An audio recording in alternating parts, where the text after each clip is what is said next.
What's up, guys? It's your boy Darkskin, and today I want to talk about something that this is the the biggest question I have been asked when it comes to Genshin Impact, right? I've been asked more than anything else, hey DS, Beidou or Razor? I've been asked that question more than literally any other thing. I'm not sure why. Guys, I could not tell you why people ask this question so much, but I've been asked this question. As a Beidou main, I get it, right? You know, a lot of people are talking about Razor, a lot of people are talking about Razor's damage, and then they see me playing Beidou and they're like, wait a minute, don't you have Razor? And I'm like, yeah. And then like, you know, why are you playing Beidou? So I get where the question comes from, but that is the single most question I have been asked more than any other question. It's not even close, right? So in this video, I'm going to go ahead and talk about Beidou versus Razor and talk about everything they bring to the table, etc. So that you guys can, you know, basically pick for yourselves. I know not everybody that wants to know that question is going to watch this video, but for the people that do, here you guys go. So, starting out, let's go ahead and go over Razor, right? Which I don't have Razor built, but I mean, I played him in the betas. I've seen gameplay on him, blah, blah, blah, blah, blah, right? Like, I know what he does. So, anyways, Razor and Beidou, they're both Claymore users, which that's 1-to-1, you know, nothing crazy. They're both Electro users, right? Which is really nice as well. Going on to number one, the main thing people want to know about is damage. A lot of people say, hey, should I use Beidou? Who's better, Beidou or Razor? But what they really mean, who does more damage, right? They're not looking for who's better or who does everything in a general aspect. So, just off the bat up front, Razor does damage. He does more damage than Beidou, 100%. For anyone that wants to know, Razor 100% does way more damage than Beidou. About 50% of the people just left the video. The thing about Razor is that you got to realize how Razor works.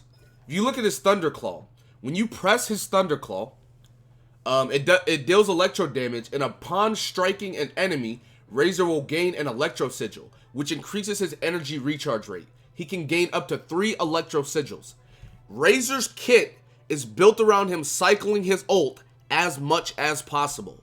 As fast as possible, as much as possible, over and over and over. That's how Razor works. So, if you guys don't know what his ult is, right? He summons a wolf behind him that, you know, allows him, which deals electro damage to all nearby enemies. This clears all of his electro sigils, which will be converted into elemental energy for him. The wolf within will fight alongside Razor for the skill's duration. Right? Now keep in mind, Razor still does normal damage.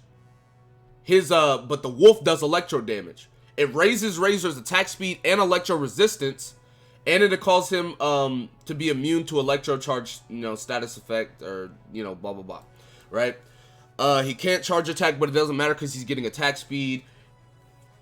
All of that jazz, right? Now, so Razor's kit is literally made for him to cycle his ult over and over and over, right? Which, when he ults, he gets electro damage, he gets attack speed. Long story short, Razor is going to do more damage than Beidou, period, right? Now, a lot of people always ask, you know, who's better? I just tell them Razor does more damage. And then they're like, oh, okay, because that's what they want to know. They don't know that that's what they want to know. If we're talking about who's better, and we go into everything else, all Razor does is damage.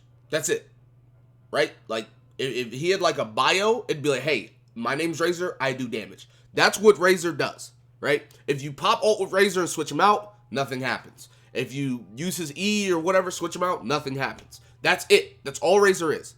Now, for Beidou, we look at Beidou. Number one, Beidou's E can tank damage. And what I mean by tank damage, when you're holding her E, she becomes invincible, meaning she cannot be damaged, right? Which, how long her E lasts well, how much damage she can tank depends on her maximum HP, right? So, number one, she has invincibility with her E.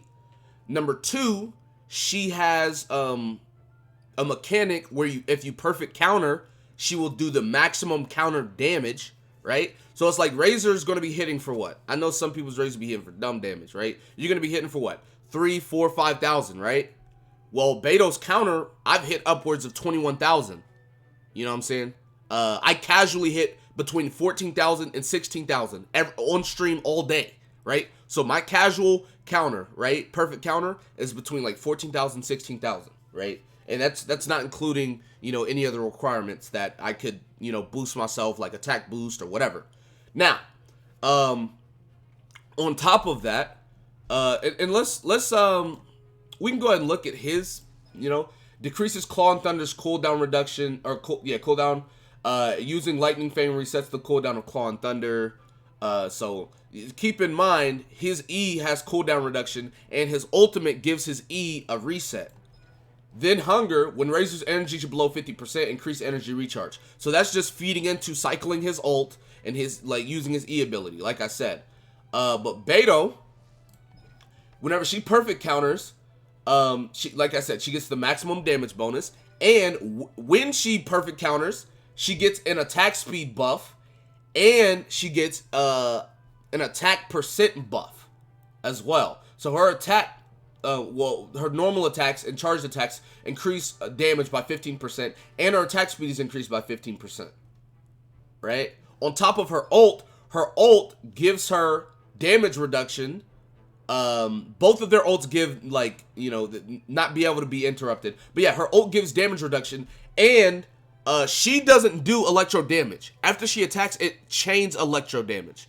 Meaning, you can switch off of her, say you want to use Venti or Mona or whoever, and it will still hold the ult and chain electro damage, on top of giving that person damage reduction. So, as far as Beidou, number one, she has invincibility. Number two, her counter is going to, like, at max damage, or, you know, however much damage, is going to hit harder than Razor. Her ultimate can be used for other people. It doesn't have to, like, she can pop her ult, which gives damage reduction, etc., gives the electro damage, and she can switch off to other people, right? All of these things are what make Beidou good. Now, a lot of people ask, well, who's better? Honestly, it's pretty much personal preference, but it's like, for me, Razor just seems boring. Like, Razor just seems like damage. You know, I personally have more fun with Beidou. A lot of people say they like Razor, but, you know, between her having invincibility, her counter mechanic, her ultimate being able, like, a lot of times I'll pop her ult, switch to Mona, I have an elemental reaction. Or I'll pop her ult, switch to Venti, pop his ult, I can chain lightning into his ult. You know what I'm saying? Things like that. So, I don't know. For me, like, if you're looking for raw damage, Razor's 100% better. But if we are looking outside of that, I don't know. You know, Beidou might be the answer. But I hope this answered some of you guys' questions on Razor versus Beidou, because a lot of people have questions about that, and they want to know this or that. But anyways, that's going to be it for this video. Be sure to give it a like, subscribe to the channel if you're new. Comment down below. Tell me what you guys think in the comment section below. With that being said, I will see you guys next time. Peace.